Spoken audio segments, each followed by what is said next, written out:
আমরা এসেছি গীতিকুঞ্জ সঙ্গীত নিকেতনে থেকে। তো আজকে আমাদের পরিবেশনা বিশ্বকবি রবীন্দ্রনাথ ঠাকুরের গীতাঞ্জলি কাব্যগ্রন্থ থেকে নেওয়া পূজা পর্যায়ের একখানি গান।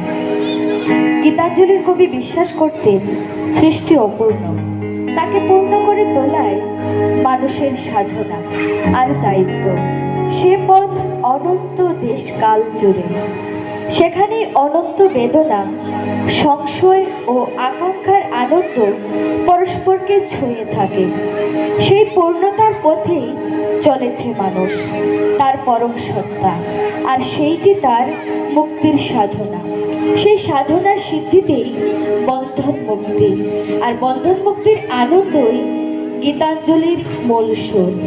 আকাশে, আলোতে, প্রকৃতিতে, প্রাণে, গানে, প্রেমে সেই অপার্থিব আনন্দ গীতাঞ্জলিকে করেছে আনন্দময় পাঠের এক অনন্য অভিজ্ঞতা।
হে